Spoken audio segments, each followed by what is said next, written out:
स्वर्ग क्या है, सुख क्या है, एक अवसर मिला है और अवसर बार बार नहीं मिलते। खोए अवसरों के लिए कभी कभी जन्मों प्रतीक्षा करनी पड़ती है।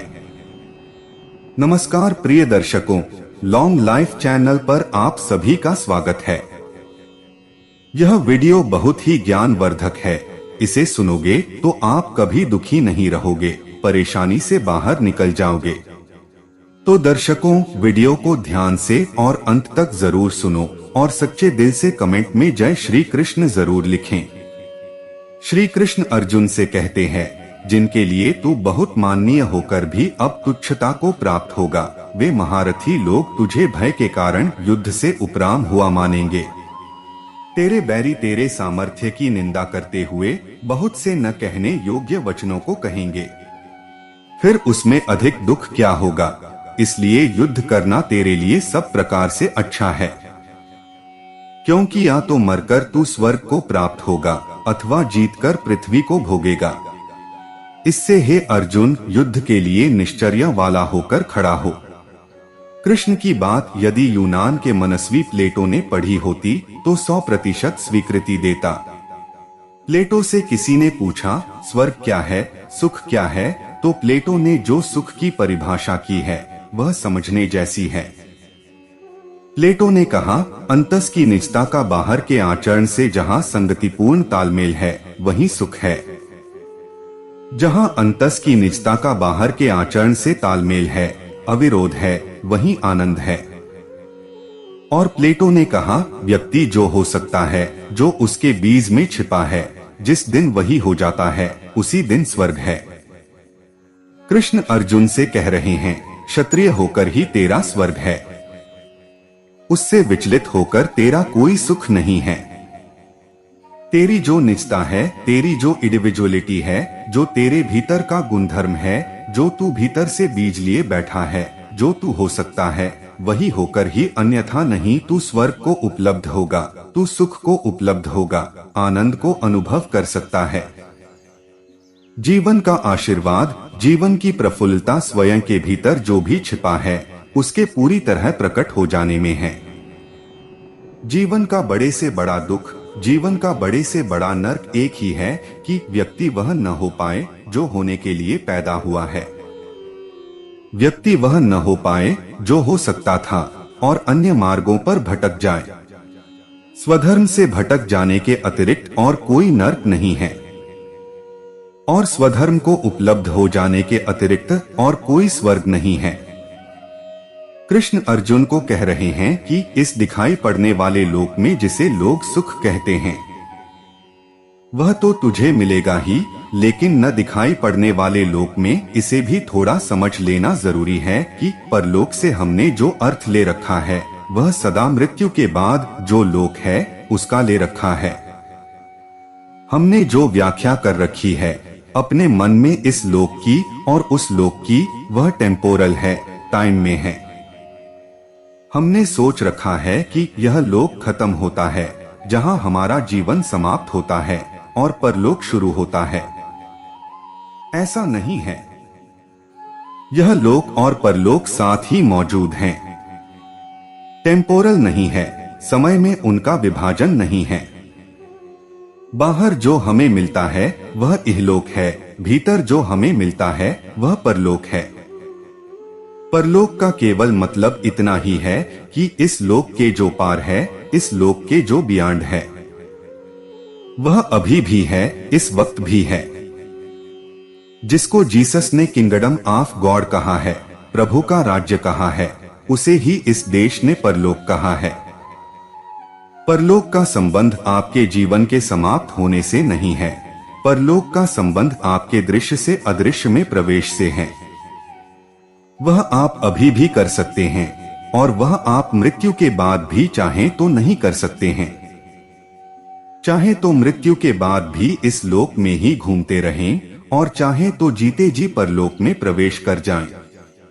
वह आंतरिक जहां समय और क्षेत्र मिट जाते हैं, जहां टाइम और स्पेस खो जाते हैं, जहां दृश्य खो जाते हैं और अदृश्य शुरू होता है। वह जो आंतरिकता का, वह जो भीतर का लोक है, वहां भी कृष्ण कहते हैं स्वर्ग। लेकिन स्वर्ग से आप किसी परियों के देश की बात मत समझ लेना। स्वर्ग सिर्फ इनर हार्मनी का नाम है, जहां सब स्वर जीवन के संगीत पूर्ण हैं। और नर्क सिर्फ इनर, आंतरिक विसंगीत का नाम है, जहां सब स्वर एक दूसरे के विरोध में खड़े हैं।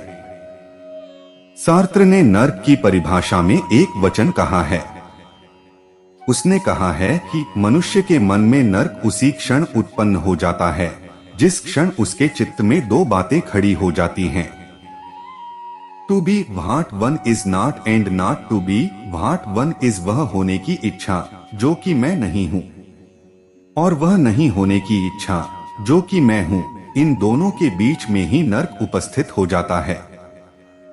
सार्त्र भी कृष्ण से राजी होगा। अर्जुन ऐसे ही नर्क में खड़ा हो गया है। जो है वह न होने की इच्छा पैदा हुई है उसे, जो नहीं है वह होने की इच्छा पैदा हुई है।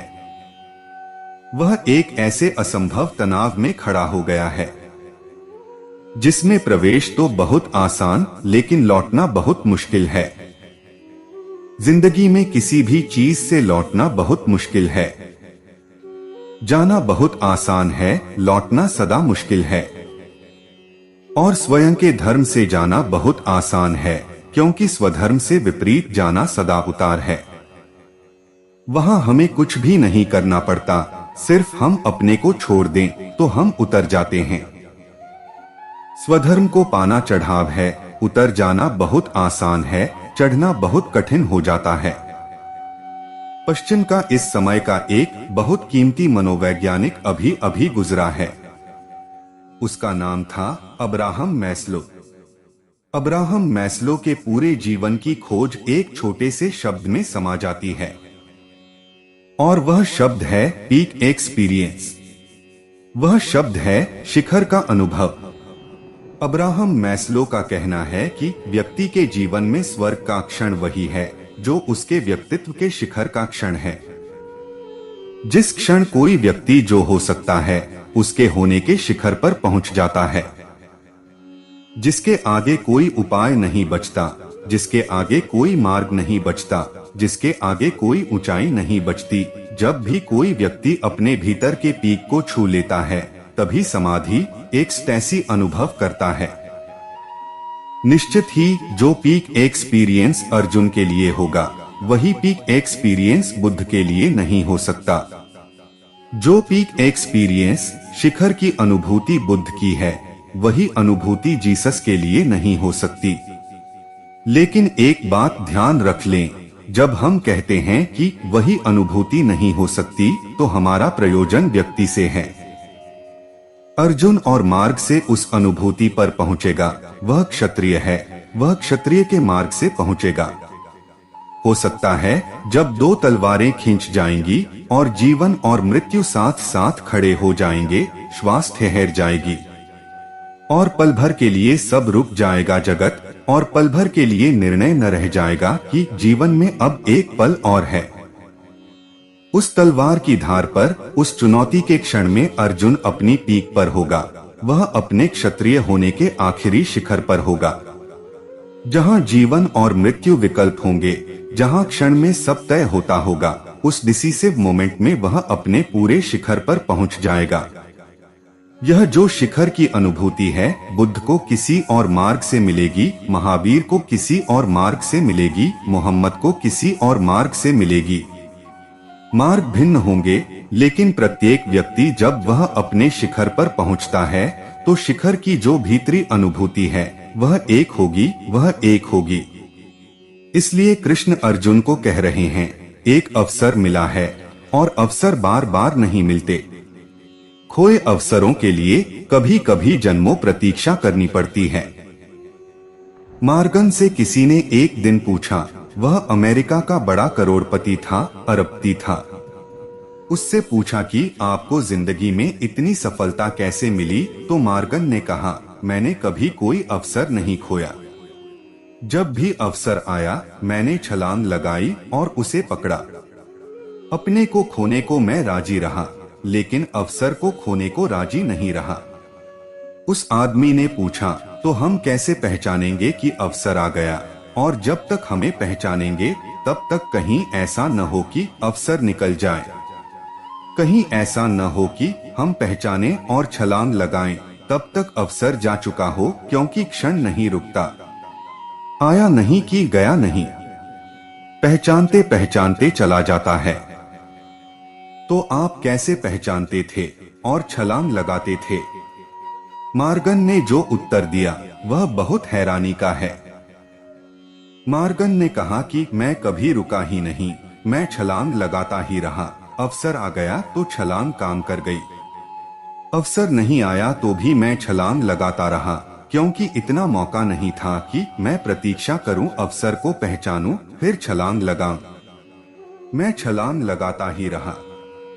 अवसर का घोड़ा नीचे आ गया तो हम सवार थे, लेकिन हमारी छलांग जारी थी। जब घोड़ा नहीं था तब भी। कृष्ण के लिए जो बड़ी से बड़ी चिंता अर्जुन की तरफ से दिखाई पड़ती है, वह यही दिखाई पड़ती है, एक विराट अवसर।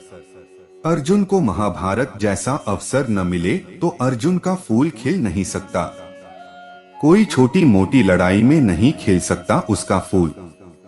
जहां जीत सुनिश्चित हो वहां अर्जुन का फूल नहीं खिल सकता। जहां जीत पक्की हो वहां अर्जुन का फूल नहीं खिल सकता। जहां जीत निश्चित हो वहां अर्जुन का फूल नहीं खिल सकता। जहां जीत चिंता हो, जहां जीत अनिर्णीत हो, जहां हार की उतनी ही संभावना हो जितनी जीत की है, तो ही उस चुनौती के दबाव में, उस चुनौती की पीड़ा में, उस चुनौती के प्रसव में अर्जुन का फूल खिल सकता है और अर्जुन अपने शिखर को छू सकता है। इसलिए कृष्ण इतना आग्रह कर रहे हैं कि सब खो देगा। स्वर्ग का क्षण तुझे उपलब्ध हुआ है, उसे तू खो देगा, इस जगत में भी, उस जगत में भी। उस जगत का मतलब मृत्यु के बाद नहीं, बाहर के जगत में भी, भीतर के भी जगत में। और ध्यान रहे, बाहर के जगत में तभी स्वर्ग मिलता है जब भीतर के जगत में स्वर्ग मिलता है। यह असंभव है कि भीतर के जगत में नरक हो और बाहर के जगत में स्वर्ग मिल जाए। यह संभव है कि बाहर के जगत में नरक हो तो भी भीतर के जगत में स्वर्ग मिल जाए। और यह बड़े मजे की बात है कि अगर भीतर के जगत में स्वर्ग मिल जाए तो बाहर का नरक भी नरक नहीं मालूम पड़ता है। और बाहर के जगत में स्वर्ग मिल जाए और भीतर के जगत में नरक हो तो बाहर का स्वर्ग भी स्वर्ग नहीं मालूम पड़ता है। हम जीते हैं भीतर से, हमारे जीने के सारे गहरे आधार भीतर हैं। इसलिए जो भीतर है वही बाहर फैल जाता है। भीतर सदा ही बाहर को जीत लेता है, ओवर पावर कर लेता है। इसलिए जब आपको बाहर नर्क दिखाई पड़े तो बहुत खोज करना।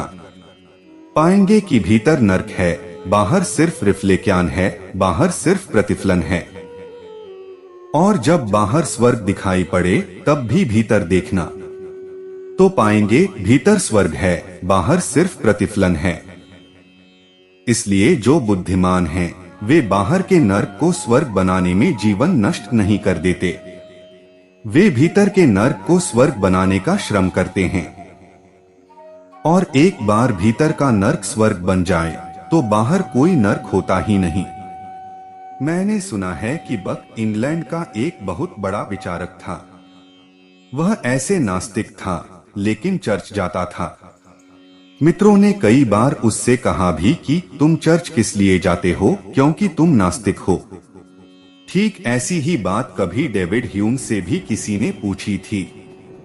डेविड ह्यूम भी एक नास्तिक था, बड़े से बड़ा इस जगत में जो हुआ, कीमती से कीमती। वह भी लेकिन रविवार को चर्च जरूर जाता था। तो धम ने जो उत्तर दिया वही बक ने भी उत्तर दिया था। बक ने कहा कि चर्च में जो कहा जाता है उसमें मेरा कोई विश्वास नहीं, लेकिन वह जो आदमी कहता है उसकी आंखों में मैं झांकता हूं तो मुझे लगता है कि वह आदमी किसी भीतरी विश्वास से कह रहा है। और सप्ताह में एक दिन ऐसे आदमी की आंख में झांक लेना उचित है जिसे भीतरी कोई स्वर्ग का अनुभव हो रहा है। वह जो कहता है उसमें मुझे कोई भरोसा नहीं है कि वह आदमी जो कह रहा है वह ठीक हो सकता है। उसके सिद्धांतों को मैं तर्कयुक्त नहीं मानता, लेकिन फिर भी सप्ताह में मैं एक ऐसे आदमी की आंख में झांक लेना चाहता हूं जो भीतर आश्वस्त है। उसकी सुगंध। यह बक ने एक दिन चर्च में जो फकीर बोलता था उससे पूछा कि मैं तुमसे पूछना चाहता हूं। उस दिन उसने बाइबल के एक वचन की व्याख्या करते हुए कहा कि भले लोग जो परमात्मा में विश्वास करते हैं वे स्वर्ग को उपलब्ध होते हैं। बक ने उससे पूछा कि आप कहते हैं भले लोग जो परमात्मा में विश्वास करते हैं वे स्वर्ग को उपलब्ध होते हैं, तो मैं पूछना चाहता हूं कि बुरे लोग जो परमात्मा में विश्वास करते हैं वे स्वर्ग को उपलब्ध होते हैं या नहीं। और यह भी पूछना चाहता हूं कि भले लोग जो परमात्मा में विश्वास नहीं करते हैं वे स्वर्ग को उपलब्ध होते हैं या नहीं। वह फकीर साधारण फकीर नहीं था, ईमानदार आदमी था। उसने कहा, उत्तर देना मुश्किल है जब तक कि मैं परमात्मा से न पूछ लूं, क्योंकि इसका मुझे कुछ भी पता नहीं। रुको, 7 दिन मैं प्रार्थना करूं, फिर उत्तर दे सकता हूं, क्योंकि तुमने मुझे मुश्किल में डाल दिया है। अगर मैं यह कहूं कि भले लोग जो परमात्मा में विश्वास नहीं करते नरक जाते हैं, तो भलाई बेमानी हो जाती है, मीनिंगलेस हो जाती है। और अगर मैं यह कहूं कि भले लोग जो परमात्मा में विश्वास नहीं करते हैं वे भी स्वर्ग को उपलब्ध हो जाते हैं, तो परमात्मा बेमानी हो जाता है, उसमें विश्वास का कोई अर्थ नहीं रहता। तो रुको। लेकिन वह फकीर 7 दिन सो नहीं सका। सब तरह की प्रार्थनाएं की, लेकिन कोई उत्तर न मिला। 7वां दिन आ गया। सुबह ही 8 बजे बक मौजूद हो जाएगा और पूछेगा कि बोलो, तो वह 5 बजे ही चर्च में चला गया। हाथ जोड़कर बैठकर प्रार्थना करता रहा। प्रार्थना करते करते उसे नींद लग गई। उसने एक स्वप्न देखा, वही जो 7 दिन से उसके प्राणों में चल रहा था, वही स्वप्न बन गया। उसने स्वप्न देखा कि वह ट्रेन में बैठा हुआ है, तेजी से ट्रेन जा रही है। उसने लोगों से पूछा, यह ट्रेन कहाँ जा रही है? उन्होंने कहा, यह स्वर्ग जा रही है। उसने कहा, अच्छा हुआ मैं देख ही लूं सुकरात कहाँ है। आदमी अच्छा था, लेकिन ईश्वर में भरोसा नहीं था। वे सारे लोग कहाँ हैं? बुद्ध कहाँ हैं? आदमी अच्छे से अच्छा था, लेकिन ईश्वर की कभी बात नहीं की। महावीर कहाँ है? आदमी अच्छे से अच्छा था, लेकिन परमात्मा की जब भी किसी ने बात की तो कह दिया कि नहीं है। ये कहाँ है? स्वर्ग पहुंच गई ट्रेन। बड़ी निराशा हुई, लेकिन स्वर्ग को देखकर ऐसी आशा न थी। सब उजड़ा उजड़ा मालूम पड़ता था, सब रूखा रूखा मालूम पड़ता था, रौनक न थी। पूछा, यही स्वर्ग है? न लोगों ने कहा, यही स्वर्ग है। पूछा कि महावीर कहाँ, बुद्ध कहाँ, सुकरात कहाँ? बहुत खोजबीन की, पता चला कि नहीं है। बहुत घबराया फकीर स्टेशन भागा हुआ आया और कहा कि नर्क की गाड़ी में बैठा और नर्क पहुंचा। लेकिन बड़ी मुश्किल में पड़ा। देखा कि बड़ी रौनक है, जैसी स्वर्ग में होने की आशा थी ऐसी रौनक है। जैसी नर्क में उदासी होनी चाहिए थी वैसी स्वर्ग में थी। बड़ी चिंता हुई उसे कि कुछ भूल चूक तो नहीं हो रही है। स्टेशन पर उतरा तो बड़ी ही रौनक है, रास्तों से निकला तो बड़ा काम चल रहा है, बड़ा आनंद है। कहीं गीत है, कहीं कुछ है, कहीं कुछ है।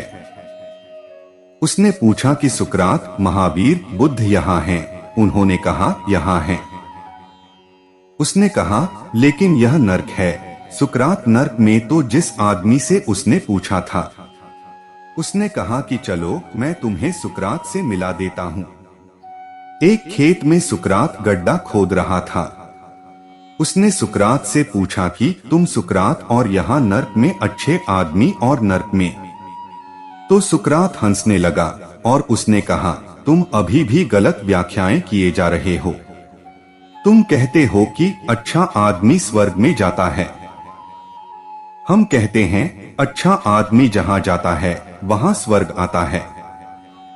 तुम गलत ही बात व्याख्या, अभी तक तुम अपनी बाइबल से गलत व्याख्या किए जा रहे हो। हम कहते हैं अच्छा आदमी जहां जाता है वहां स्वर्ग आता है। बुरा आदमी जहां जाता है वहां नरक आता है। अच्छे आदमी स्वर्ग में नहीं जाते। स्वर्ग कोई रेडीमेड जगह नहीं है कि वहां कोई चला गया। स्वर्ग अच्छे आदमी का निर्माण है। वह उसके भीतर जब अच्छा निर्मित हो जाता है तो बाहर अच्छा फैल जाता है। वह अच्छे आदमी की छाया है, वह अच्छे आदमी की सुगंध है। वह अच्छे आदमी के प्राणों की वीणा से उठा संगीत है। नरक कोई स्थान नहीं है, वह बुरे आदमी के जीवन से उठे विसंगीत का फैल जाना है। वह बुरे आदमी के भीतर से उठी दुर्गंधों का छा जाना है। वह बुरे आदमी के भीतर जो विक्षिप्तता है उसका बाहर तक उतर आना है। कृष्ण जब अर्जुन से कहते हैं कि स्वर्ग का क्षण है उसे तू खो रहा है, तो एक ही बात ध्यान में रखनी है कि तेरे आंतरिक व्यक्तित्व के लिए जो शिखर अनुभव हो सकता है उसका क्षण है और तू उसे खो रहा है। प्रश्न, भगवान श्री आपने बताया कि साधन में मार्ग में भिन्न रहने पर भी बुद्ध, महावीर, रमण की भीतरी अनुभूति में भेद नहीं होता है, किंतु अभिव्यक्ति देखते हैं तो एक दूसरे से भिन्न और कभी कभी विरुद्ध दिशा की मालूम होती है। जैसे कि शंकर का बद्ध से विरोध है।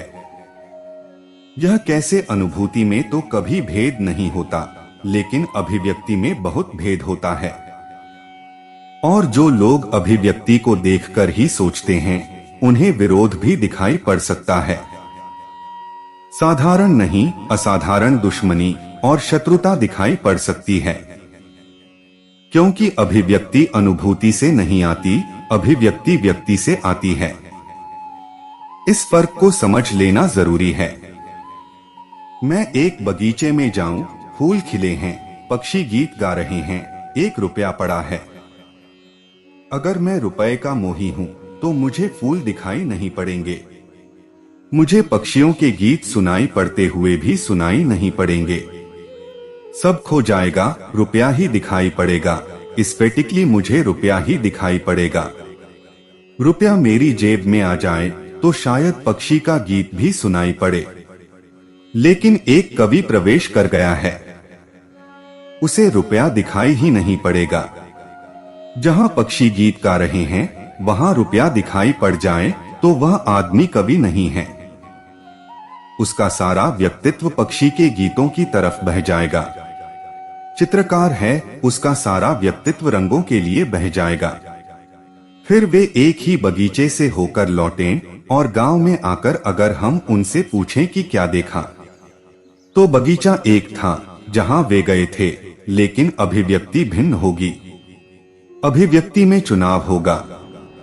जो जिसने देखा होगा या जो जिसको पकड़ा होगा या जो जिसको प्रकट कर सकता होगा वह वैसे ही प्रकट करेगा। मीरा भी उस जगत में गई है उस अनुभूति के, लेकिन लौटकर नाचने लगी।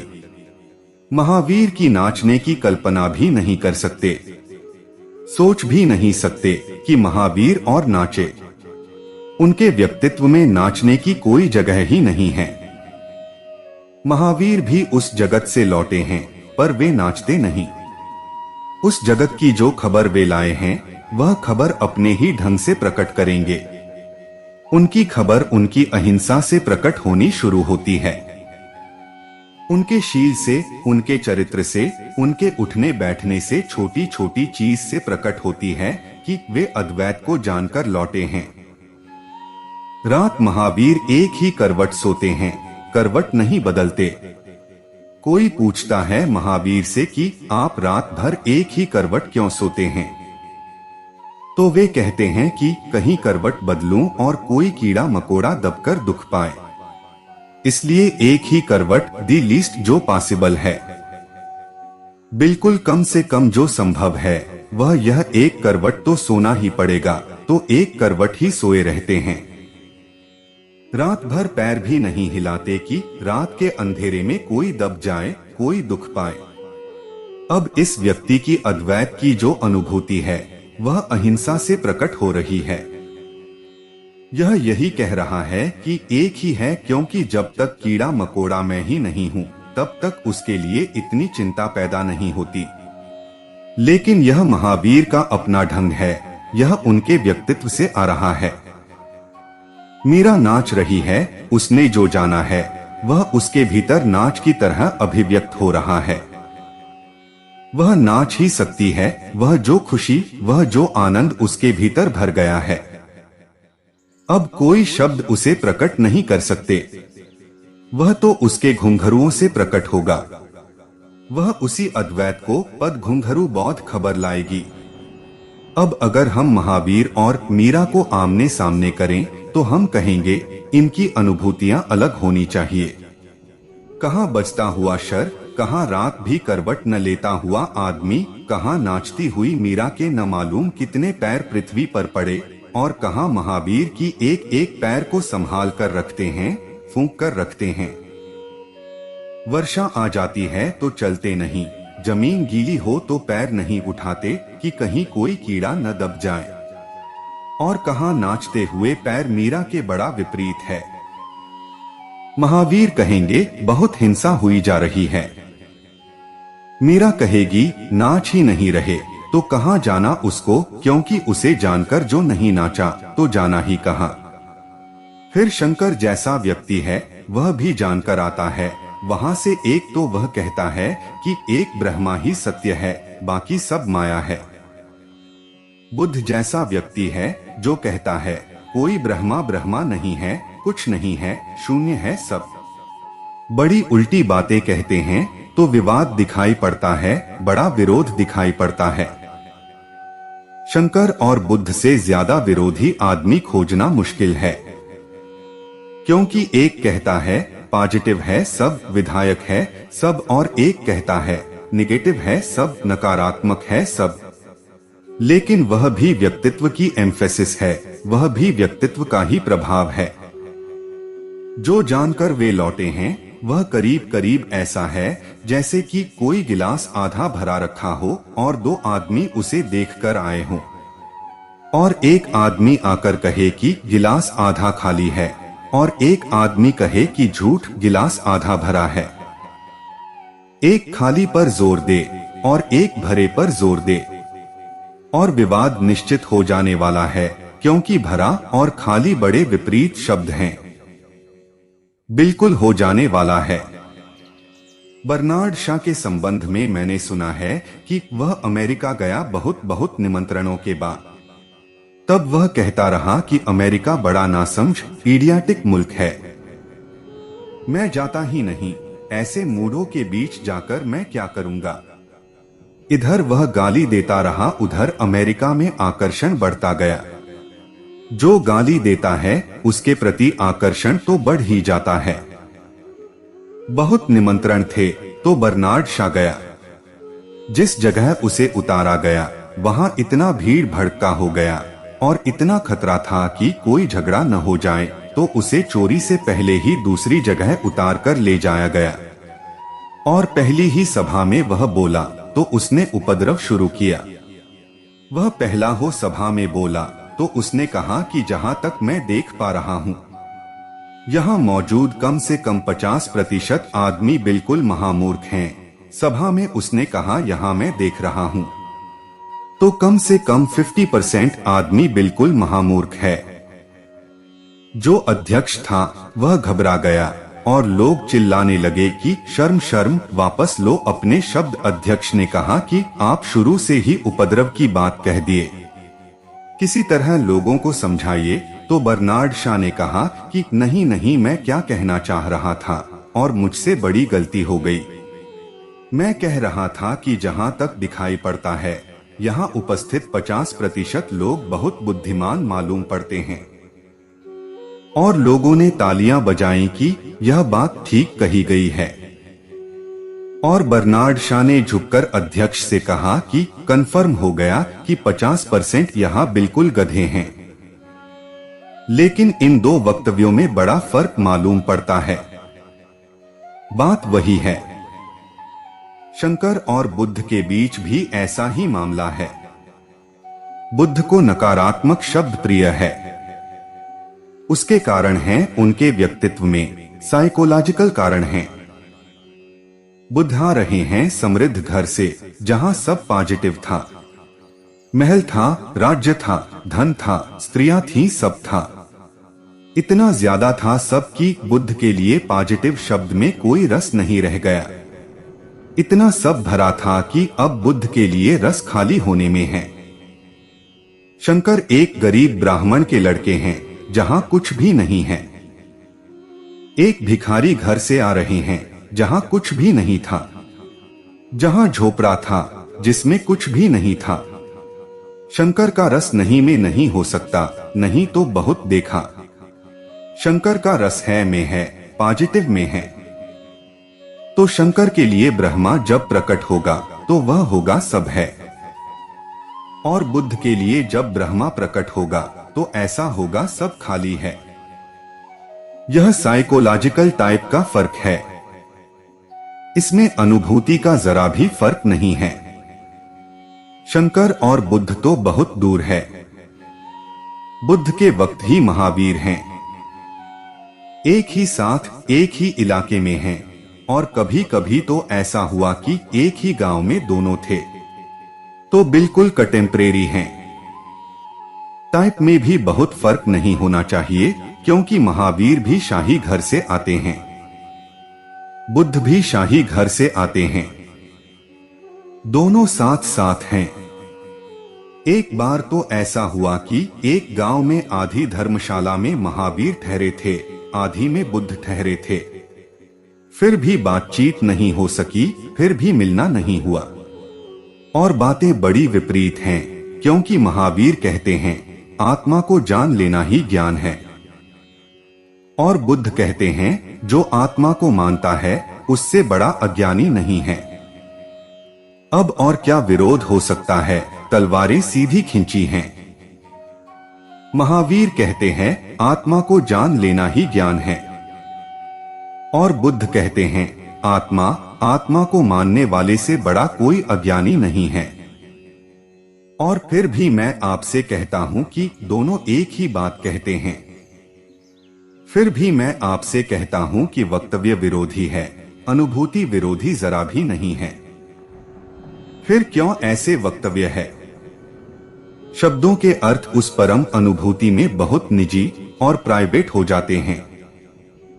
एक तो हमारी कॉमन मार्केट की, बाजार की भाषा है, जहां सब शब्द कॉमन हैं।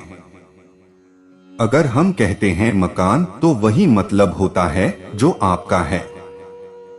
वैसे गहरे में फर्क होता है, लेकिन ऊपर से काम चलने लायक बराबर होता है। जब मैं कहता हूं मकान, तो मुझे मेरा मकान ख्याल में होता है, और आपको अपना मकान ख्याल में होता है। अगर हम दोनों मकान की तस्वीर खींचें तो फर्क पड़ जाएगा। जब मैं कहता हूं कुत्ता, तो मेरा अपना अनुभव है कुत्तों का, वही होता है उस शब्द में आपका अपना अनुभव है। वही होता है, हो सकता है कुत्तों से मैंने जो जाना हो वह प्रीतिपूर्ण हो, और आपने सिवाय कुत्तों से बचपन से डर के अलावा कुछ भी न जाना हो। जब भी गली से निकले हो तभी कुत्ता भौंका हो, तो जब कुत्ता शब्द हम बोलते हैं तो शब्द बिल्कुल सामान्य होता है, लेकिन अगर भीतर हम खोजने जाएं, तो आपका कुत्ता और होगा, मेरा कुत्ता और होगा। लेकिन काम चलाओ दुनिया है शब्दों की, वहां चल जाता है, वहां चल जाता है। जैसे जैसे गहरी अनुभूति में उतरते हैं, जो कि बाजार में नहीं है, जो कि एकांत में है, वहां मुश्किल बढ़नी शुरू हो जाती है। जब महावीर कहते हैं आत्मा, तो उनका अपना निजी अर्थ है। यह बिल्कुल प्राइवेट लैंग्वेज है। महावीर का मतलब होता है आत्मा से, जहां अहंकार नहीं है। अहंकार को छोड़कर जो भीतर शेष रह जाता है वही आत्मा है। और तब वे कहते हैं कि आत्मा को जान लेना ज्ञान है। और आत्मा को जान लेने का मार्ग अहंकार का विसर्जन है। अगर हम अहंकार को शून्य कर दें स्वयं से, तो जो बचता है महावीर के लिए आत्मा है। बुद्ध आत्मा से अहंकार का ही मतलब लेते हैं। वे कहते हैं जहां तक मैं का स्वर है और आत्मा का मतलब है मैं, वहां तक अहंकार है। तो बुद्ध जहां जहां आत्मा कहते हैं वहां वहां उनका मतलब होता है अहंकार। बुद्ध ने जिस शब्द का उपयोग किया है आत्मा के लिए वह अत्ता। अत्ता बहुत बढ़िया शब्द है। आत्मा में भी वह बात नहीं है जो अत्ता में है पाली के। अत्ता का मतलब ही होता है दी एनफोर्स्ड ईगो। अतः शब्द के स्वर में और दबाव में भी वह बात है। बुद्ध कहते हैं जहां जहां अत्ता है, जहां जहां मैं हूं, वहां वहां अज्ञान है। और जो आदमी अत्ता को मानता है, आत्मा को मानता है, वह अज्ञानी है। लेकिन बुद्ध भी कहते हैं कि जो अत्ता को छोड़ देता है तब जो शेष रह जाता है वही ज्ञान है। इसीलिए बुद्ध को लोग कहते हैं अनात्मवादी और महावीर को कहते हैं आत्मवादी। और वे दोनों एक ही बात कह रहे हैं। वहां वाद का कोई उपाय नहीं है। वाद शब्दों तक है, वाद अभिव्यक्ति तक है, वाद एक्सप्रेशन है, एक्सपीरियंस नहीं। लेकिन बड़ी कठिनाई है, बड़ी कठिनाई है। हमारे पास तो शब्द आते हैं और शब्द भी पंडितों के द्वारा आते हैं। शब्द भी शास्त्रीयता के मार्ग से गुजरकर आते हैं। शब्द ही रह जाते हैं और अक्सर ऐसा नहीं हो पाता कि हम अनुभूति से खोजने जाएं कि महावीर कहते हैं कि अहंकार छोड़ दो तो जो बचता है आत्मा है। हम अहंकार छोड़कर देखें। बुद्ध कहते हैं कि आत्मा के भाव को ही छोड़ दो, तब जो शेष रह जाता है वही समाधि है। वह भी करके देखें, तब आपको पता चलेगा बड़ा पागलपन हुआ। ये तो दोनों एक ही जगह पहुंचा देते हैं, लेकिन इतनी किसी को सुविधा नहीं है। हम शब्दकोश से सुनते हैं, दर्शन शास्त्र में पढ़ते हैं। बौद्ध पंडित हैं, जैन पंडित हैं, हिंदू पंडित हैं, उनके पास शब्दों के सिवाय कुछ भी नहीं है। वे उन शब्दों की व्याख्याएं करते चले जाते हैं। फिर प्रत्येक निजी शब्द के पास निजी कह रहा हूं, क्योंकि इतना एकांत अनुभव है। महावीर और बुद्ध और शंकर का की मामला प्राइवेट ही है, वह बहुत पब्लिक नहीं है। उस निजी शब्द के आसपास फिर व्याख्याओं का जाल बुनता चला जाता है।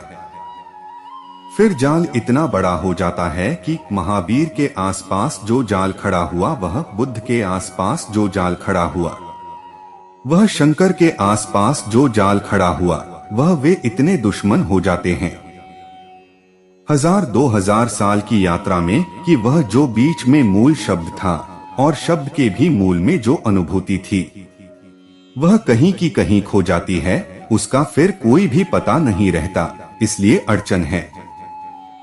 अन्यथा अनुभूति कभी भी भिन्न नहीं है। अभिव्यक्ति भिन्न हो सकती है, होती है, एक होने की संभावना भी नहीं है। जिस दिन मनुष्य यह जान पाएगा उस दिन धर्मों के बीच विवाद नहीं है। और जितना जल्दी जान ले उतना शुभ है, क्योंकि धर्मों के बीच सारा विवाद भाषा का विवाद है, सत्य का विवाद नहीं है। और जो लोग भाषा के लिए विवाद कर रहे हैं कम से कम धार्मिक तो नहीं हैं। शब्द शास्त्री होंगे, लिंग्विस्ट्स होंगे, मगर वे शब्द शास्त्री अपने को धार्मिक समझ लेते हैं, तब बड़ी कठिनाई हो जाती है। सुख दुखे समे कृत्वा लाभालाभौ जया जय ततो युद्धाय युज्यस्व नैव न्यायम वाक्यसी। यदि तुझे स्वर्ग तथा राज्य की इच्छा न हो, ती भी सुख दुख, लाभ हानि और जय पराजय को समान समझकर उसके उपरांत युद्ध के लिए तैयार हो। इस प्रकार युद्ध को करने से तू पाप को नहीं प्राप्त होगा। सुख और दुख को समान समझकर, लाभ और हानि की समान समझकर, जय और पराजय को समान समझकर युद्ध में प्रवृत्त होने पर पाप नहीं लगेगा। कृष्ण का यह वक्तव्य बहुत कैटेगोरिकल है, बहुत निर्णायक है। पाप और पुण्य को थोड़ा समझना पड़े। साधारणतः हम समझते हैं कि पाप एक कृत्य है और पुण्य भी एक कृत्य है, लेकिन यहाँ कृष्ण कह रहे हैं कि पाप और पुण्य कृत्य नहीं हैं, भाव हैं। अगर पाप और पुण्य कृत्य हैं, एक्ट हैं, तो इससे क्या फर्क पड़ता है कि मैं लाभ हानि को बराबर समझूं या न समझूं? अगर मैं आपकी हत्या कर दूं, लला हानि बराबर समझूं या न समझूं? आपकी हत्या के कृत्य में कौन सा फर्क पड़ जाएगा? अगर मैं एक घर में चोरी करूं लाभ हानि को बराबर समझकर, तो यह पाप नहीं होगा, और लाभ हानि को बराबर न समझूं तो यह पाप होगा।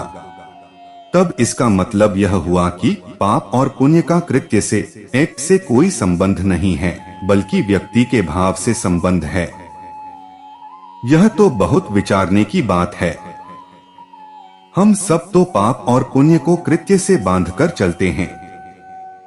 हम कहते हैं बहुत बुरा काम किया, हम कहते हैं बहुत अच्छा काम किया। कृष्ण तो इस पूरी की पूरी व्यवस्था को तोड़े डालते हैं।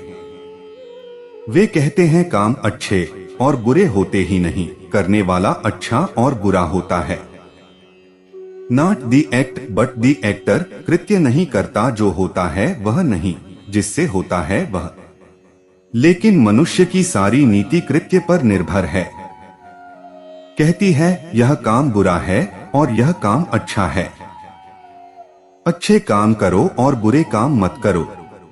कौन सा काम बुरा है, कौन सा काम अच्छा है? क्योंकि कोई भी काम एटॉमिक नहीं है, आणविक नहीं है। काम एक श्रृंखला है। समझें, उदाहरण से आप रास्ते से गुजर रहे हैं, एक आदमी आत्महत्या कर रहा है। आप उसे बचाएं या न बचाएं, स्वभावत आप कहेंगे कि आत्महत्या करने वाले को बचाना चाहिए, कृत्य अच्छा है। लेकिन आप उसे बचा लेते हैं और कल वह 15 आदमियों की हत्या कर देता है। आप नहीं बचाते तो 15 आदमी बचते थे। आपने बचाया तो 15 आदमी मरे। कृत्य आपका अच्छा था या बुरा, कृत्य एक सीरीज है, अंथी। आप समाप्त हो जाएंगे, आपका कृत्य समाप्त नहीं होगा, वह चलता रहेगा। आप मर जाएंगे और आपने जो किया था वह चलता रहेगा। आपने एक बेटा पैदा किया।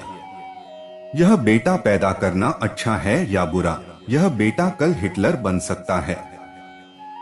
यह 1 करोड़ आदमियों को मार डाल सकता है।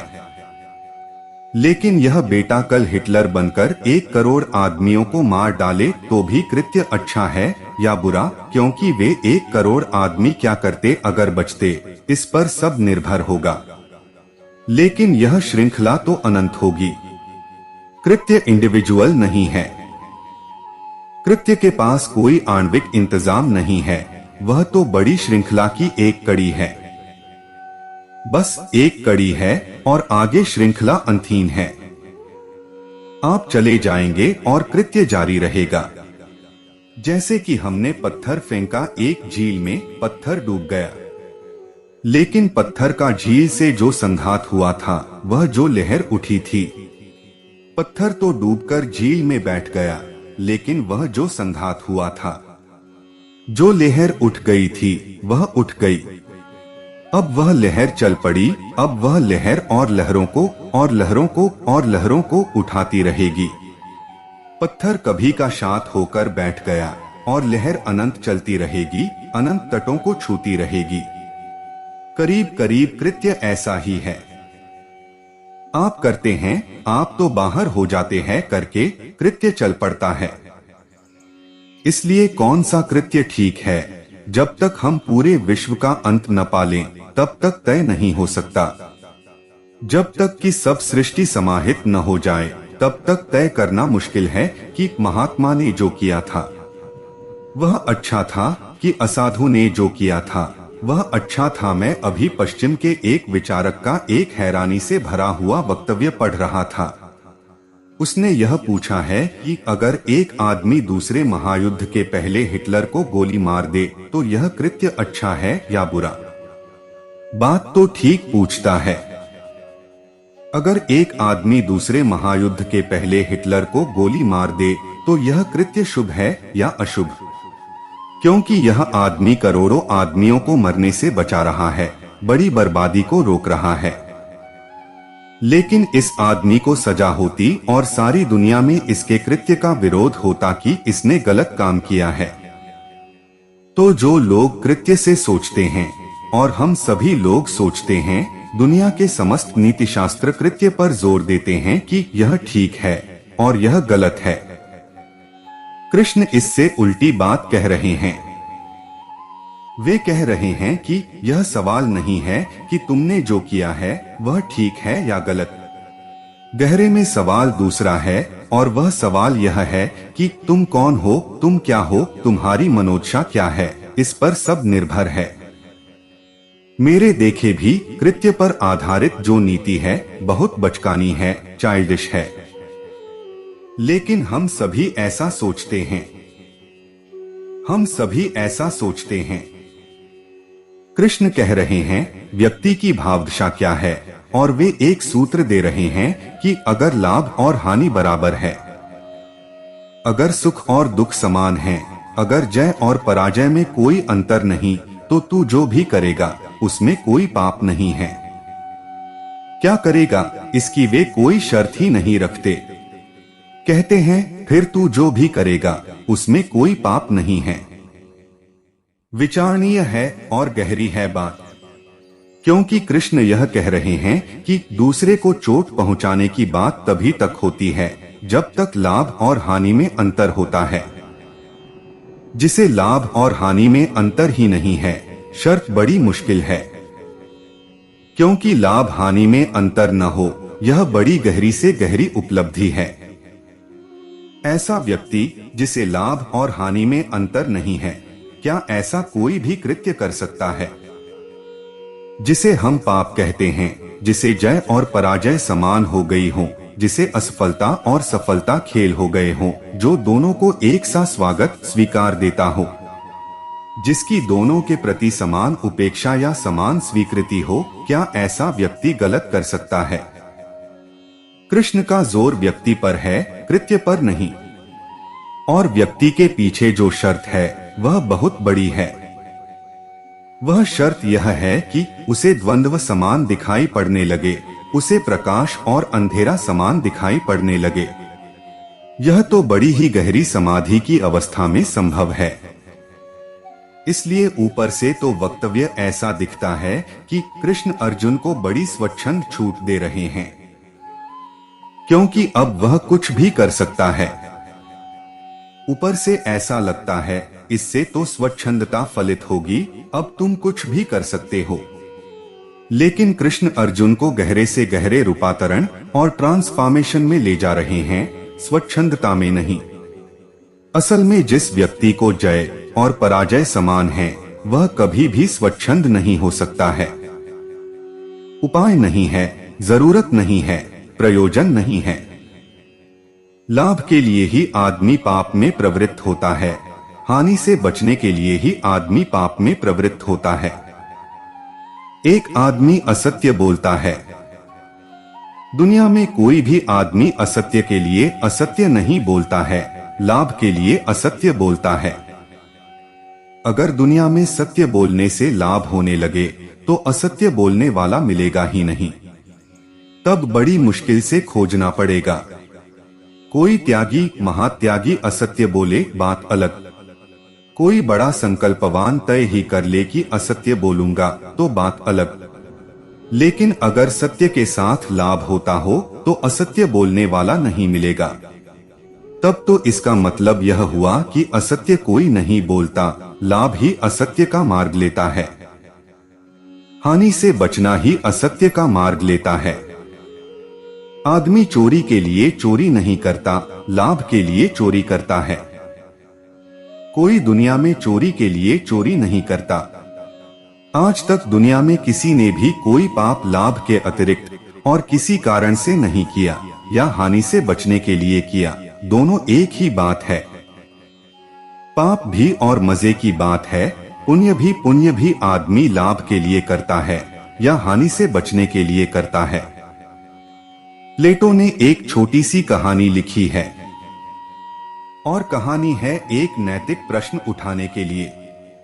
कहानी है कि एक आदमी को यदि कोई ऐसी तरकीब मिल जाए, कोई ऐसा ताबीज मिल जाए कि वह इनविजिबल हो सके, अदृश्य हो सके, जब चाहे तब अदृश्य हो सके, तो प्लेटो पूछता है कि क्या ऐसा आदमी नैतिक हो सकेगा? वह आपकी दुकान पर आए और हीरे जवाहरात उठा ले और अदृश्य है। पुलिस उसे पकड़ न पाए, समाज उसे अनैतिक कह न पाए। वह किसी के घर में रात घुस जाए, दिखाई न पड़े, अदृश्य हो सके। तो प्लेटो ने यह पूछा है कि क्या ऐसा नैतिक आदमी खोजना संभव है जिसके हाथ में अदृश्य होने का ताबीज हो और जो नैतिक रह जाए? बड़ा कठिन मालूम पड़ता है ऐसा आदमी खोजना। आप भी अगर सोचें कि आपको ताबीज मिल गया, एक 5 मिनट के लिए सोचें कि हाथ में ताबीज है, अब क्या करिएगा?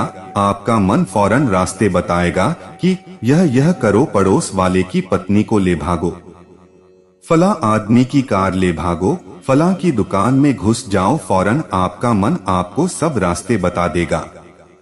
अभी मिला नहीं ताबीज आपको, लेकिन ताबीज मिल जाए, इसका ख्याल भी आपको फौरन बता देगा कि आप क्या क्या कर सकते हो जो कि आप नहीं कर पा रहे हो, क्योंकि अनैतिक होने में हानि मालूम पड़ रही है और कोई कारण नहीं है। इस जगत में जो हमें नैतिक और अनैतिक लोग दिखाई पड़ते हैं, उनके नैतिक और अनैतिक होने का निर्णायक सूत्र लाभ और हानि है। कृष्ण नीति को बड़े दूसरे तल पर ले जा रहे हैं, बिल्कुल अलग डायमेंशन में। वे यह कह रहे हैं, यह सवाल ही नहीं है। इसीलिए तो जो शक्तिशाली होता है वह नीति अनीति की फिक्र नहीं करता। इसलिए अगर चाणक्य से पूछें या मैकियावेली से पूछें तो वे कहेंगे नीति का कोई मतलब नहीं होता, नीति सिर्फ कमजोरों का बचाव है। शक्तिशाली तो कोई नीति की फिक्र नहीं करता, क्योंकि उसे अनीति से कोई हानि नहीं हो सकती। सिर्फ कमजोर नीति की फिक्र करता है, क्योंकि अनीति से हानि हो सकती है। मैकियावेली तो सुझाव देता है कि अगर तुम्हारे पास शक्ति है तो शक्ति का मतलब ही यह है कि तुम अनैतिक होने के लिए स्वतंत्र हो। अगर कमजोर हो तो उसका मतलब इतना ही है कि तुम्हें नैतिक होने की मजबूरी है। नीति और अनीति के गहरे में लाभ हानि पकड़ में आती हैं। दुनिया रोज अनैतिक होती जा रही है, ऐसा हमें लगता है। कुल कारण इतना है कि दुनिया में इतने लोग शक्तिशाली कभी नहीं थे जितने आज हैं। कुल कारण इतना है, दुनिया अनैतिक होती हुई दिखाई पड़ती है क्योंकि दुनिया में इतना धन इतने अधिक लोगों के पास कभी भी नहीं था। जिनके पास था वे सदा अनैतिक थे। दुनिया अनैतिक होती मालूम पड़ती है क्योंकि अतीत की दुनिया में राजाओं महाराजाओं के हाथ में ताकत थी।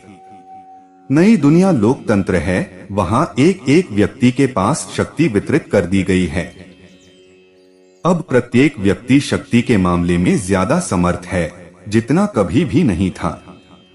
दुनिया अनैतिक होती मालूम पड़ती है क्योंकि इतने अधिक लोग शिक्षित कभी नहीं थे और शिक्षा एक शक्ति है। जो लोग शिक्षित थे उनके नैतिक होने का कभी भरोसा नहीं था। जितनी शिक्षा बढ़ेगी उतनी अनीति बढ़ जाएगी, जितनी समृद्धि बढ़ेगी उतनी अनीति बढ़ जाएगी, जितनी शक्ति बढ़ेगी उतनी अनीति बढ़ जाएगी। मजा यह है कि नीति और अनीति के बहुत गहरे में लाभ हानि ही बैठी है। इसलिए कृष्ण का यह वचन बड़े गहरे इम्प्लीकेशंस का है। वे अर्जुन से कहते हैं कि जब तक तुझे लाभ और हानि में भेद है तब तक तू जो भी करेगा वह पाप है, और जिस दिन तुझे लाभ हानि में कोई भेद नहीं है उस दिन तू निश्चित हो, फिर तू जो भी करेगा वह पाप नहीं है। इसलिए सवाल नहीं है यह कि हम चुने कि क्या करणीय है और क्या करणीय नहीं है। असली सवाल और गहरे में है, और वह यह है कि क्या मेरे चित्त में लाभ और हानि का प्रभाव पड़ता है। अगर पड़ता है तो मैं मंदिर भी बनाऊं तो पाप होगा, उसके बहुत गहरे में लाभ हानि ही होगी। अगर मैं पुण्य भी करूं तो सिर्फ दिखाई पड़ेगा पुण्य हो रहा है, पीछे पाप ही होगा। और सब पुण्य करने के लिए पहले पाप करना जरूरी होता है। मंदिर भी बनाना हो तो भी मंदिर बनाने के लायक तो धन इकट्ठा करना ही होता है। सब पुण्यों के लिए पाप करना जरूरी होता है, क्योंकि कोई पुण्य बिना लाभ के नहीं हो सकते। दान के पहले भी चोरी करनी पड़ती है।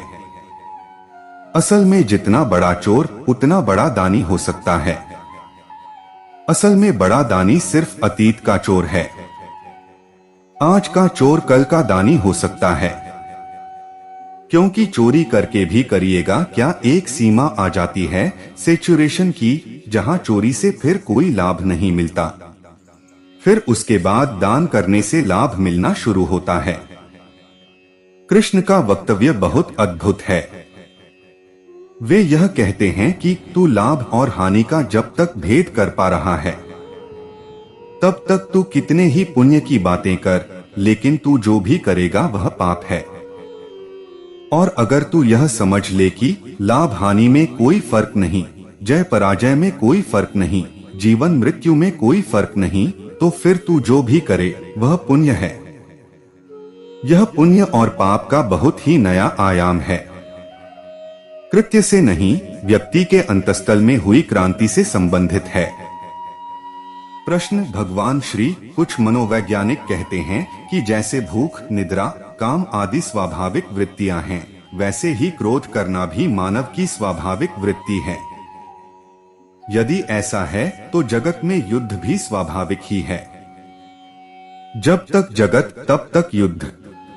क्या युद्ध कभी अटक भी सकती है? स्वाभाविक किसी बात को कह देना उसके होने की अनिवार्यता को सिद्ध कर देना नहीं है। जो भी हमें स्वाभाविक मालूम पड़ता है वह सभी एक तल पर स्वाभाविक है, लेकिन तल के परिवर्तन के साथ बदल जाता है। जैसा मनुष्य है वैसे मनुष्य के लिए क्रोध बिल्कुल स्वाभाविक है, लेकिन मनुष्य बुद्ध जैसा मनुष्य भी हो जाता है और तब क्रोध बिल्कुल अस्वाभाविक हो जाता है। स्वाभाविक और अस्वाभाविक व्यक्ति की चेतना के प्रत्येक तल पर बदलते जाते हैं।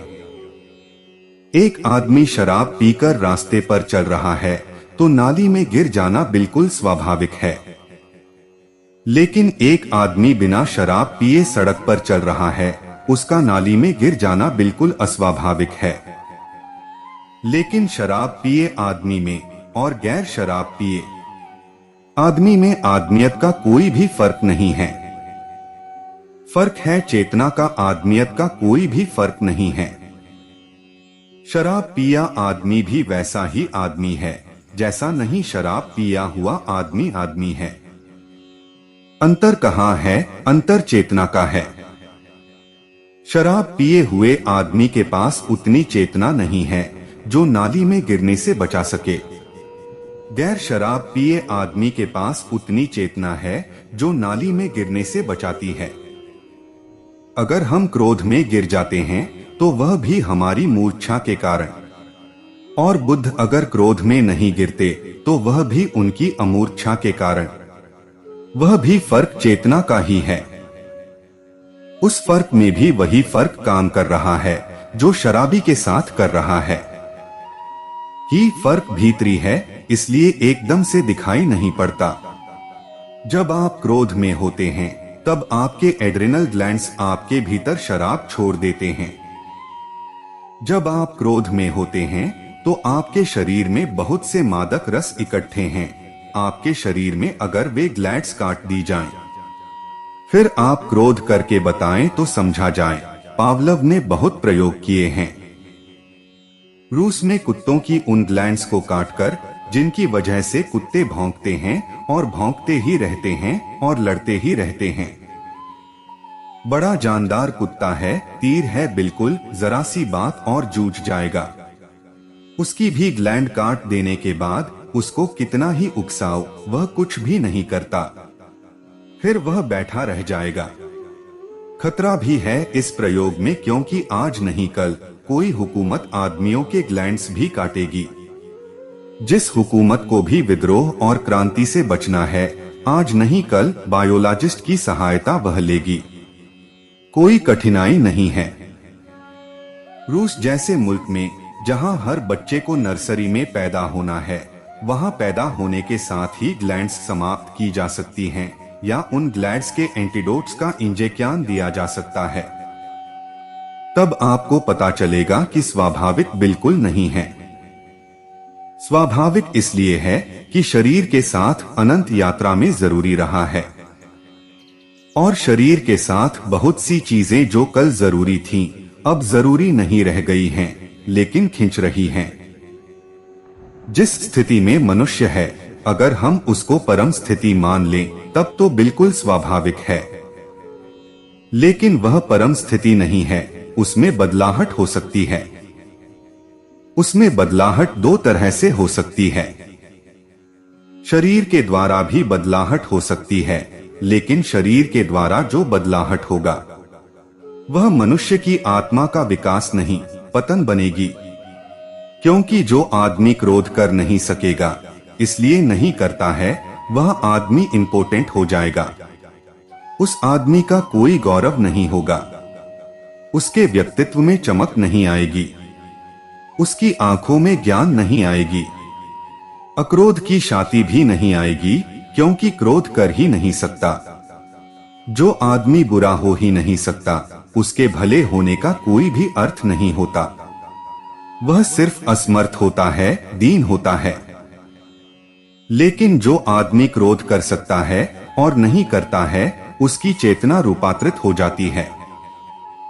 क्रोध कर सकता है और नहीं करता है, तो वह जो क्रोध की शक्ति है, वह अक्रोध की शक्ति बननी शुरू हो जाती है। तब उसके व्यक्तित्व में रूपांतरण, ट्रांसफॉर्मेशन के नए द्वार खुलते हैं। तब वह सामान्य मनुष्य से ऊपर उठना शुरू होता है। सुपरमैन उसके भीतर पैदा होना शुरू होता है, वह अतिमानव होना शुरू हो जाता है। मनुष्य के लिए क्या स्वाभाविक है, यह इस पर निर्भर करता है कि उसकी चेतना का तल क्या है।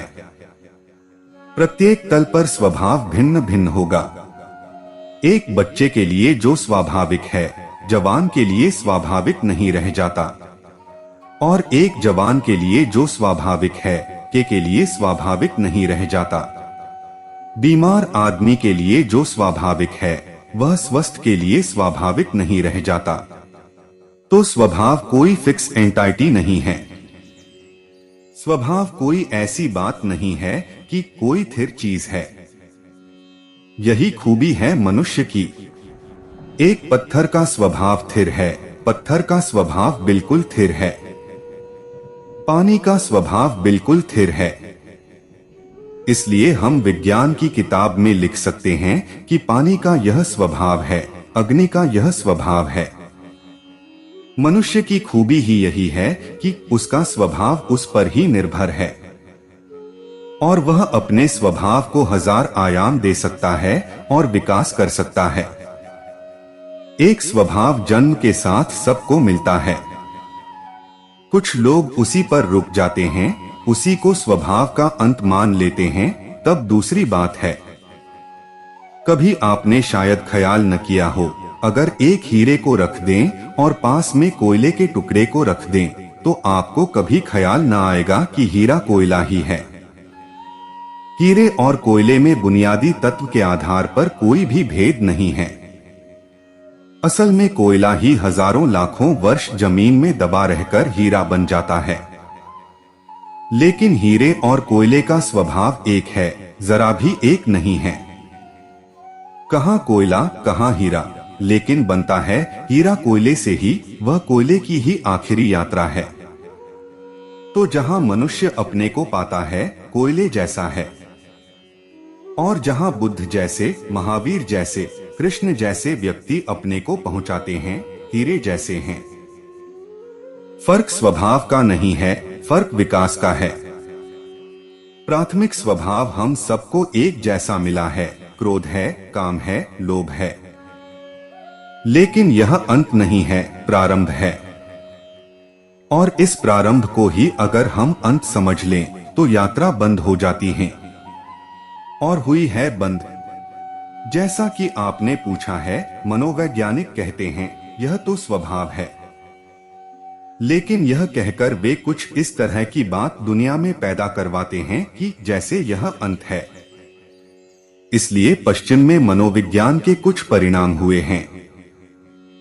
हिंदुस्तान में मनोविज्ञान ने एक लाभ लिया और मनुष्य को विकास दिया, और पश्चिम के 100-150 वर्ष के मनोविज्ञान ने मनुष्य को पतन दिया, विकास नहीं दिया। क्योंकि मनोवैज्ञानिक ने कहा यह तो स्वभाव है, आदमी क्रोध तो करेगा ही, क्रोध तो स्वभाव है। आदमी कामुक तो होगा ही, कामुकता तो स्वभाव है। इसका परिणाम क्या हुआ? इसका परिणाम यह हुआ कि जो प्रारंभ बिंदु था वह अंतिम मंजिल बन गया, और तब प्रत्येक आदमी ने कहा क्रोध तो मैं करूंगा ही, यह मेरा स्वभाव है। आदमी क्रोध करेगा ही, निश्चित ही इसके फल हुए हैं। वे फल पश्चिम में दिखाई पड़ रहे हैं। वे फल ये हुए कि आज कोई भी व्यक्ति अपने को किसी भी कृत्य के लिए जिम्मेवार, रिस्पांसिबल नहीं मानता, क्योंकि वह कहता है यह स्वभाव है। एक आदमी गालियां बक रहा है सड़क पर, तो आप उससे यह नहीं कह सकते कि तुम यह क्या कर रहे हो, वह कहता है यह स्वभाव है। एक आदमी चोरी कर रहा है, आप उससे यह नहीं कह सकते कि तुम गलत कर रहे हो, वह कहता है मैं क्या कर सकता हूँ, यह स्वभाव है। पश्चिम के मनोविज्ञान ने अगर बड़े से बड़ा खतरा लाया है तो आदमी को रिस्पांसिबिलिटी से मुका कर दिया। दायित्व कुछ उसका है नहीं, वह कहता है यह स्वभाव है और जो भी हो रहा है। तो पश्चिम में मार्क्स और फ्रायड, इन दो के तालमेल से एक अद्भुत स्थिति पैदा हो गई है। मार्क्स ने कह दिया कि जो भी हो रहा है उसके लिए जिम्मेवार समाज है, और फ्रायड ने कह दिया कि जो भी हो रहा है उसके लिए जिम्मेवार प्रकृति है। आदमी बाहर हो गया। अगर एक आदमी चोरी कर रहा है तो जिम्मेवार समाज है, अगर एक आदमी हत्या कर रहा है तो जिम्मेवार समाज है।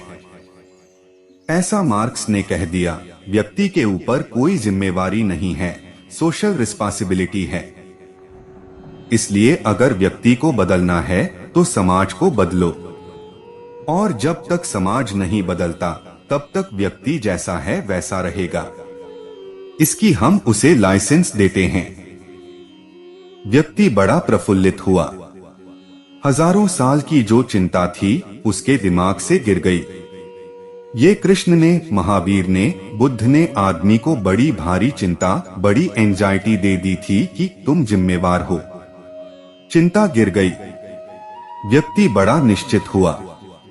लेकिन उस निश्चितता में व्यक्ति सिर्फ वही रह गया जो कोयला था, उससे बाहर की यात्रा बंद हो गई। निश्चित ही कोयले को हीरा बनना हो तो चिंता से गुजरना पड़ेगा। लाखों साल को लंबी यात्रा है।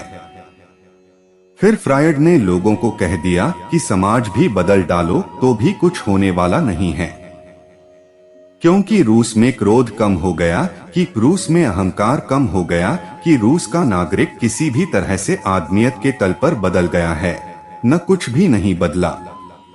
फ्रायड ने कहा समाज वगैरह के बदलने का सवाल नहीं है, जिम्मेवार स्वभाव है, नेचर है। जब तक नेचर को न बदल डालो तब तक कुछ भी नहीं हो सकता। पर नेचर को कैसे बदलोगे, स्वभाव को कैसे बदलोगे? इसलिए आदमी जैसा है वैसा रहेगा। निश्चित मन से उसे जैसा है वैसा रहना चाहिए। यह बदलाहट, यह क्रांति, यह भीतरी रूपांतरण, यह धर्म, यह योग, यह समाधि, ये सब बकवास हैं।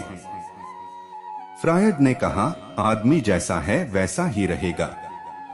नाहक की चिंता में आदमी को डालकर परेशान किया हुआ है, वह जैसा है। फ्रायड के इस कहने का परिणाम पश्चिम में एक्सप्लोसिव हुआ। आज हिप्पी हैं, बीटनिक हैं, प्रवोस हैं और दूसरे तरह के सारे लोग हैं वे यही कह रहे हैं कि यह स्वभाव है। और फ्रायड ने गारंटी दी है कि यह स्वभाव है और आदमी वही रहेगा जो है। आदमी एक पशु है, थोड़ी सी बुद्धि है उसके पास, इसलिए बुद्धि से अपने को परेशानी में डाल लेता है। बुद्धि को भी छोड़ दे तो कोई परेशानी नहीं है। आदमी को फ्रायड ने अगर फ्रायड को समझें तो वह यह कहता है, तुम्हारी बुद्धि ही तुम्हारी परेशानी है, उसी की वजह से तुम झंझट में पड़ जाते हो। जो है वह है। यह बुद्धि उस पर सोच विचार करके कहने लगती है, ऐसा नहीं होना चाहिए, वैसा नहीं होना चाहिए। इससे तुम चिंता पैदा करते हो, पागल हुए जाते हो। छोड़ो यह चिंता, जो हो उसके लिए राजी हो जा। ठीक है, निश्चितता आ जाएगी, लेकिन कोयले की निश्चितता होगी। पशु निश्चित है। अगर फ्रायर को मानकर पूरा का पूरा चला जाए तो आदमी पशु की तरफ गिरता जाएगा, गिरा है। फ्रायड जो कहता है वह सच है, लेकिन अधूरा सच है झूठ से भी खतरनाक होते हैं। यह सच है कि आदमी में क्रोध है और यह स्वभाव है, और यह भी सच है कि आदमी में क्रोध से विकसित होने की संभावना है, वह भी उसका स्वभाव है। यह सच है कि क्रोध है, और यह भी सच है कि क्रोध से मुक्त होने की आकांक्षा है, वह भी स्वभाव है। ऐसा आदमी खोजना मुश्किल है जिसमें क्रोध है और क्रोध से मुका होने की आकांक्षा नहीं है। तो क्रोध स्वभाव है और क्रोध से मुक्त होने की आकांक्षा वह स्वभाव नहीं है। ऐसा आदमी खोजना मुश्किल है जो अपने को अतिक्रमण नहीं करना चाहता, जो अपने से ऊपर नहीं जाना चाहता। जो है वह स्वभाव है। जो होना चाहता है वह भी स्वभाव है।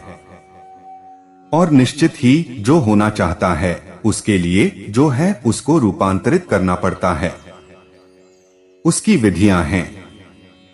उस विधि का नाम ही धर्म है। अगर मनुष्य जैसा है वैसा ही है, तब धर्म की कोई अर्थवत्ता नहीं है, मीनिंगलेस है। इसलिए अगर पश्चिम में धर्म का सारा मूल्य खो गया तो उसके खोने का बहुत गहरा कारण यही है कि पश्चिम के मनोविज्ञान ने आदमी को कहा कि यह तो स्वभाव है। ऐसा होगा ही।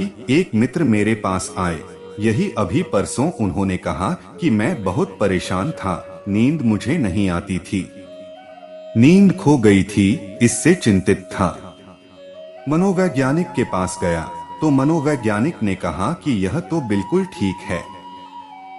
मनोवैज्ञानिक ने पूछा कि सेक्स के बाबत तुम्हारी क्या स्थिति है, तो मनोवैज्ञानिक ने उनसे कहा कि तुम हस्तमैथुन मस्टरबेशन शुरू कर दो। उन्होंने कहा कि कैसी बात कहते हैं, तो उन्होंने कहा यह तो स्वभाव है, यह तो आदमी को करना ही पड़ता है। जब मनोवैज्ञानिक कहता हो वे राजी हो गए। फिर 2 साल में उस हालत में पहुंच गए कि उसी मनोवैज्ञानिक ने कहा कि अब तुम्हें इलेक्ट्रिक शॉक की जरूरत है, अब तुम बिजली के शॉक्स लो। अब जब मनोवैज्ञानिक कह रहा है, और हम तो अथॉरिटी के ऐसे दीवाने हैं, ऐसे पागल हैं। और जो चीज जब अथॉरिटी बन जाए, कभी मंदिर का पुरोहित अथॉरिटी था तो वह जो कह दे वह सत्य था। अब वह पौरोहित्य जो है मंदिर का, वह मनोवैज्ञानिक के हाथ में आया जा रहा है। अब वह जो कह दे वह सत्य है। तो बिजली के शॉक ले लिए, सब तरह से व्यक्तित्व अस्तव्यस्त हो गया। स्वभाव की आड़ू में आदमी की पशुता को बचाने की चेष्टा खतरनाक है। शायद मनुष्य के ऊपर इससे बड़े खतरे के बादल कभी भी नहीं आए थे, जितने बड़े खतरे के बादल इस बात से आए हैं कि जो भी है वह है। यह तो होगा ही, यह तो बिल्कुल स्वाभाविक है। मैं आपसे कहना चाहता हूं कि मैं भी कहता हूं कि बिल्कुल स्वाभाविक है। मनोविज्ञान से मेरी गहरी सहमतियां हैं, लेकिन असहमतियां भी हैं।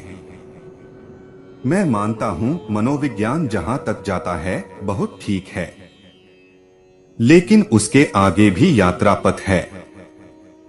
जहां तक जाता है बिल्कुल ठीक, लेकिन जहां से इनकार करता है वहां बिल्कुल गलत है। फ्रायड जहां तक जाते हैं बिल्कुल ठीक, वहां तक कृष्ण और बुद्ध भी इनकार नहीं करते। लेकिन कृष्ण और बुद्ध कहते हैं यह अंत नहीं है, यह बिल्कुल प्रारंभ है, और इस प्रारंभ का ऐसा उपयोग करना है कि अंत भी फलित हो सके। जड़ स्वभाव है, लेकिन फूल तक भी पहुंचना है। अन्यथा जड़ें बड़ी कुरूप होती हैं, गंदी होती हैं, अंधेरे में दबी होती हैं, नीचे अंधेरे रास्तों में, जमीन में फैली होती हैं। स्वाभाविक हैं, बिल्कुल जरूरी हैं, लेकिन जड़ें फूल नहीं हैं। और अगर जड़ों पर कोई वृक्ष रुक जाए और कोई फ्रायड वृक्ष को समझा दे कि पागल यही तेरा स्वभाव है, और वृक्ष रुक जाए और कहे क्या करेंगे अब आकाश में उठकर, जड़ें ही अपना स्वभाव है, तो फिर फूल नहीं आएंगे। और मजा यह है कि जड़ें इसीलिए हैं कि फूल आए। और फूल और जड़ में कितना विरोध है। कहाँ फूल आकाश में खिले हुए सूर्य की रोशनी में नाचते हुए, और कहाँ जड़ें अंधेरे में दबी हुई। विरोध है बड़ा, सामंजस्य भी है बड़ा, क्योंकि फूल बिना जड़ों के नहीं हो सकते। यह भी आखिरी बात मैं आपसे कहना चाहता हूँ कि फूल बिना जड़ों के नहीं हो सकते, हालांकि जड़ें बिना फूल के हो सकती हैं।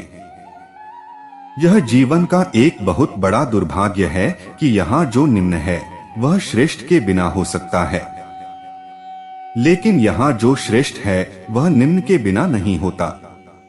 एक मंदिर पर स्वर्ण के शिखर रखने हो तो नींव भरनी ही पड़ती है। नींव के बिना स्वर्ण शिखर नहीं होते, लेकिन स्वर्ण शिखर के बिना नींव हो सकती है। नींव भरें और छोड़ दें। जो निम्न है वह श्रेष्ठ के बिना भी हो सकता है, लेकिन जो श्रेष्ठ है वह निम्न के बिना नहीं हो सकता। इसलिए अगर निम्न को हमने स्वभाव समझा, नीति समझी, डेस्टिनी समझी, तो जड़ें ही रह जाती हैं हाथ में। नहीं, जड़ें हैं ही इसलिए कि फूल तक पहुँचे। मनुष्य का जो स्वभाव आज दिखाई पड़ता है वह है ही इसलिए कि वह परमात्मा तक पहुँचे। क्रोध है इसलिए कि क्रोध की जड़ किसी दिन अक्रोध का फूल बने। काम है इसलिए, सेक्स है इसलिए कि सेक्स की ऊर्जा और काम की ऊर्जा किसी दिन ब्रह्मचर्य का फूल बने। और जब तक नहीं बन जाती तब तक मनुष्य को बेचैन होना ही चाहिए। जब तक नहीं बन जाती तब तक मनुष्य को चिंतित होना ही चाहिए। जब तक नहीं बन जाती तब तक मनुष्य को संताप में, पीड़ा में, संघर्ष में होना ही चाहिए। जल्दी ली गई शांति खतरनाक है, क्योंकि वह प्रारंभ को ही अंत बना सकती है। शांति जरूर मिलती है, लेकिन अंत आ जाए, मंजिल आ जाए, तब तक यात्रा जारी रखनी जरूरी है। दो तरह की शांतियां हैं। एक तो हम जहां हैं वहीं बैठ जाएं, तो यात्रा का कष्ट बंद हो जाता है। एक और शांति भी है, जिस दिन यात्रा पूरी होती है और मंजिल आती है। हम बैठ जाएं और इसी को मंजिल मान लें तो भी शांति मिलती है, और मंजिल आ जाए और हम बैठें तब भी शांति मिलती है। लेकिन दोनों शांतियों में बड़ा फर्क है। एक पशु की शांति है, एक परमात्मा की शांति है। तो प्रिय दर्शकों, उम्मीद करता हूं कि आपको वीडियो पसंद आया होगा, और आप हमारे चैनल पर नए हो तो वीडियो को लाइक और चैनल को सब्सक्राइब जरूर करें। आपके एक लाइक से ही हमें प्रेरणा मिलती है और हम मोटिवेट होते हैं। धन्यवाद।